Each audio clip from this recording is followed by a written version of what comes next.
कल का पूरा दिन मुझे लोग कहते रहे कि ऑटोबान हमारी बड़ी खूबसूरत रोड बनी है, जिसके बारे में मैंने एक दफा पहले भी कहा था कि वो एक सियासी रोड ज्यादा लग रही है बजाय इसके कि एक हैदराबाद की रोड हो।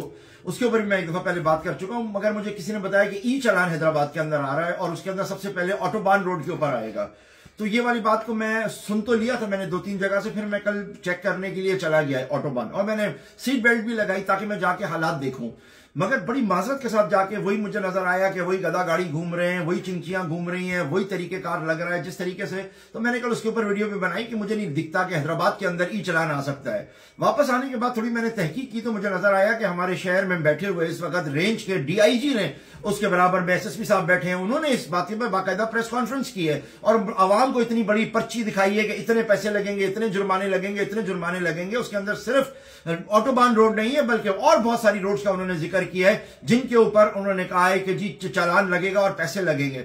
मैं पहले तो सिर्फ इस इंतजामिया को यह बताना चाहता हूं, कराची में बैठे हुए डीआईजी साहब को बताना चाहता हूं जो ये इतना बड़ा प्रोजेक्ट लेके आए कि साहब आप चाय पीने के लिए दुबई तो चले जाते हैं, आप लोग आना जाना करते हैं, आप लोग क्या समझ रहे हैं कि क्या अवाम बेवकूफ है, जाहिल है, जो कि बज़ाहिर तो लग रहा है कि इतनी अहम इशू के ऊपर कोई बात ही नहीं कर रहा है, कोई चीज ही नहीं हो रही है। आपने लाके एक ऐसा निजाम नाफिज कर दिया जो निजाम आपके मुल्क का है ही नहीं, आपके निजाम माशरे से हमांग ही नहीं है। आप दुबई में घूमने वाले लोग हैं, आप दुबई जैसी सिटी बना रहे हैं। तो हुजूर आप जानते हैं कि दो किस्म अलग अलग किस्म की थ्योरी है। कुछ लोग एग्रीकल्चर पे कमाते हैं, कुछ इंडस्ट्री पे कमाते हैं, कुछ दूध की प्रोडक्ट बेचते हैं, कोई कुछ बेचते हैं और फिर वो अपने मुल्क पे कवानीन करते हैं। इसी तरह कुछ ममालिक हैं जो टैक्सेस वसूल करते हैं और टैक्स वसूल करने के बाद अपनी आवाम पे लगाते हैं। और कुछ लोग होते हैं जो फाइन के ऊपर चल रहे हैं। दुबई जैसा मुल्क वो है जो फाइन के ऊपर चलता है, वो बड़े बड़े फाइन, मोटे मोटे फाइन लगाता है सिर्फ इसलिए ताकि उसकी इनकम हो सके।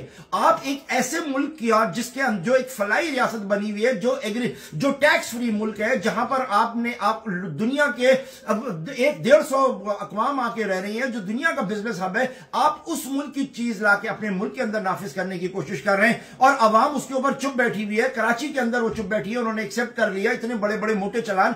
अब आप हमारे हैदराबाद को लाके कर रहे हैं और आप ये कह रहे हैं कि जी इसलिए हम ये काम करें ताकि अवाम के अंदर शऊर और आगाही आए और वो ट्रैफिक सीधा चले। तो हुजूर अवाम में शऊर और ये चीजें तालीम से आती हैं, जो तालीम का निजाम और हाल हम इस वक्त दुनिया में देख रहे हैं और पाकिस्तान में देख रहे हैं कि हमारी तालीम का क्या हाल है।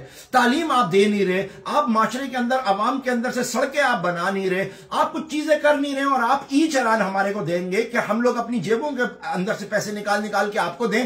पहली दफा आप माफ कर देंगे, दूसरी दफा डबल करके आप हमें दे देंगे। आप हमारी तस्वीरें खींच रहे हैं, हमारी प्राइवेसी खराब कर रहे हैं, हमारी गाड़ियों के अंदर घुस घुस के आपने कैमरे लगाए जो हमारी जेब के अंदर रखे हुए नोटों का नंबर तक बता सकता है। आप किस किस्म की प्राइवेसी को ब्रीच कर रहे हैं इस मुल्क के अंदर? आप इस मुल्क को कौन सा स्टेट बनाने की कोशिश कर रहे हैं? फलाई रियासत में आप हमें कुछ चीज दे नहीं रहे।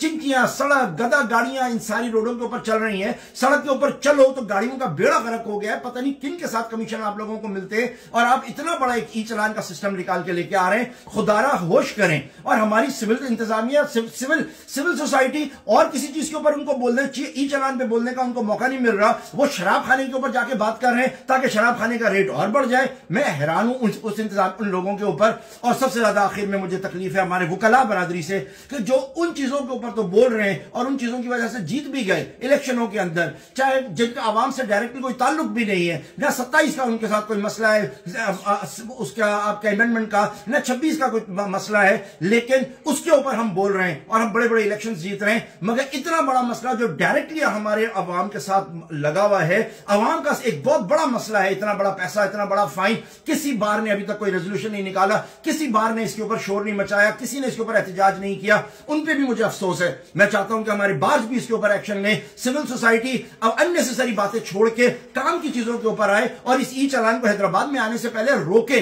वरना हैदराबाद के अंदर अगर यह आएगा तो हमारे लोग किस तरीके से काम चलेंगे? कहां जाएंगे हमारे रिक्शा वाले, कहां जाएंगे हमारे गधा गाड़ी चलाने वाले, कहां जाएंगे हमारी वो गाड़ियां और वो लोग बेचारे जिनकी मोटरसाइकिल की कुल कीमत ही 2000 रुपए, कहां जाएंगे वो लोग? खुदारा कोई काम आपने करना है तो तरीके से करें। अजीब हमारा सिलसिला है। डकी भाई जिसको जेल में आपने डाला, वो आदमी बाहर निकलने के बाद वीडियो बना के डबल कमा गया उसी पैसे को जो वो वहां छोड़ के आया। और डकी ने जो बातें करी आप जानते हैं, उस जो कुछ इस डकी भाई ने बातें की हैं वो किसी आम आदमी की नहीं है, वो इस खास की नहीं है। हर आदमी के साथ यही होता है, हर आदमी के साथ जेल में यही होता है, हर आदमी के साथ इदारे यही करते हैं। वो आदमी को आपने आपने ये करके आपने दोबारा लाके माशाल्लाह आपका नंगा होकर आपके सामने खड़ा हुआ है। हम बजाय रिफॉर्म्स के ऊपर जाने के अजीब अजीब तरीके की चीजों के ऊपर जा रहे हैं। और मैं इंतजामिया को कहता हूं कि आप इस वक्त ये जालिम ना बने, बराए मेहरबानी आवाम को सांस लेने दें, तरीके से काम करें और इतना ना करें लोगों को कि आखिर के अंदर जो है वो तहरीर स्क्वायर लोग बना के बैठ जाएं।